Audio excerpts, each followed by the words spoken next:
নবীজি বলছেন আমি যখন মেরাজের রাতে গিয়েছি আমাকে আল্লাহ পাক কিছু আযাব দেখিয়েছেন। কি দেখেছেন ভাই? যুবকরা শুনে ভালো করে। নবীজি দেখছেন একটা চুলা, কি ভাই, তন্দুর রুটি দেখেছেন যে চুলায় রান্না করে, ঠিক ওই রকম শব্দই হাদিসে এসেছে, তন্দুর। এই চুলা এমন চুলা যার মাথাটা হচ্ছে সরু, নিচের দিকটা মোটা, নিচে আগুন জ্বলছে, ভিতরে কিছু মানুষ আছে, নিচ থেকে আগুনের দাবদাহ আসছে। যখনই আগুন আসছে জাহান্নামের, তখন তারা ধাউ ধাউ করে উপরে উঠছে, আবার যখন আগুন নেমে যায় তখন তারা নিচে নেমে যায়। নবীজি মর্মান্তিক দৃশ্য দেখে বললেন যে এরা কারা, যাদেরকে এমন আযাব দেওয়া হচ্ছে?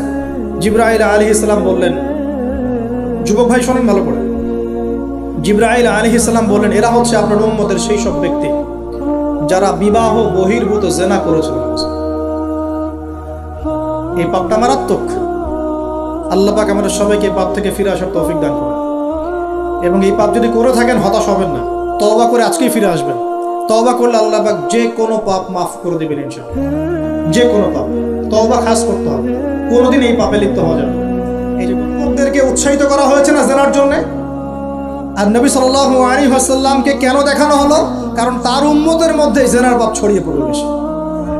কিসের মধ্যে? চুলার মধ্যে শাস্তি দেওয়া হচ্ছে, চুলায় শাস্তি দেওয়া হচ্ছে। নবীজি বলছেন তাদের ভিতর থেকে এত দুর্গন্ধ বের হচ্ছিল যেন মনে হচ্ছিল যে কোনো পাবলিক টয়লেটের পাশ দিয়ে আমরা যাচ্ছি। প্রিয় ভাই, আল্লাহর ওয়াস্তে জেনার ধার কাছেও যায় না। আল্লাহ পাক বলেছেন ওয়ালা তাকরাবু জিনা, জেনার কাছেও যেও না। এক নাম্বার শাস্তি কি রেখেছেন নবী সাল্লাল্লাহু আলাইহি ওয়াসাল্লাম? কিসের শাস্তি? তন্দুর চুলার মধ্যে আগুনের শাস্তি। কিসের পাপের কারণে? বলেন, জেনা। এই উম্মতে মুহাম্মাদের মধ্যে জেনা ছড়িয়ে পড়েছে কিনা? এখন আমরা কি এই স্রোতে গা ভাসাবো না দূরে থাকবো? আমরা হালাল উপার্জনের সোর্স তৈরি করব, পরে হালাল বিয়ে করবো ইনশাআল্লাহ। হালাল উপার্জনের মাধ্যম তৈরি করবেন, পরে বিয়ে করবেন ইনশাআল্লাহ। বিয়ের আগে কোনো পীড়িত নাই, সব পীড়িত বিয়ের পরে ইনশাআল্লাহ পারা যাবে ইনশাআল্লাহ। আর সব আগে ভাগে খেয়ে শেষ করে ফেললে পরে খাবেন কি? তাই না বিষয়টা? আচ্ছা, এবার সামনে যাই। নবী সাল্লাল্লাহু আলাইহি ওয়াসাল্লাম সামনে গেলেন, গিয়ে দেখলেন, এবার দেখলেন কিছু মানুষ বসে আছে, সামনে আছে টাটকা তরতাজা গোশত, একদম ধোঁয়া উঠতেছে, একদম মনে করেন ওই কালা ভুনার মতো। আর পাশে রাখা আছে পচা নোংরা আবর্জনাময় গোশত। এই মানুষগুলো ভালো গোশত খাচ্ছে না, এই মানুষগুলো পচা গোশতগুলোই খাচ্ছে, দুর্গন্ধযুক্ত। নবীজি বললেন এরা কারা?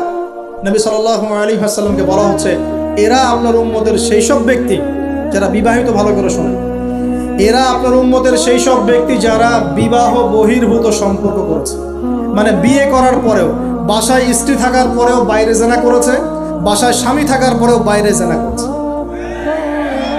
এখন আমাকে বলেন তো, উম্মতে মুহাম্মাদের মধ্যে সমকালীন সময় এই ফিতনাটা ছড়িয়ে পড়ে নাই? পরকীয়া ছড়িয়ে পড়ে নাই? এটা হলো পরকীয়ার স্পেশাল শাস্তি। কারণ পবিত্র হালাল ফ্রেশ জিনিস ওদের ঘরে ছিল, খাইতে ভালো লাগে না, ওদের ওই নোংরা পচা জিনিস খেতে ভালো লেগেছে। আল্লাহ পাক কিয়ামতের মাঠেও ওই বারজাখের জীবনেও ওই একই শাস্তি দিবেন ইনশাআল্লাহ। আর এখন তো মিডিয়ার মধ্য দিয়ে এই যে বিভিন্ন সিরিয়ালস, নাটক, হাবি জাবি, এগুলোর মধ্য দিয়ে এটাকে উস্কে দেওয়া হচ্ছে, এটাকে অ্যাভেলেবেল করে ফেলা হয়েছে। আর যারা বড় বড় শহরে থাকে এগুলো তো ফিতনা আরো বেশি। আল্লাহ পাক আমাদের মা বোনদেরকে বোঝার তৌফিক দান করুন, আর আমাদের ভাইদেরকেও বোঝার তৌফিক দান করুন। আমাদের সবাইকে আল্লাহ পাক পরকীয়ার মতো নোংরা পাপ থেকে হেফাজত করুন, বিবাহ বহির্ভূত সম্পর্ক থেকে হেফাজত করুন।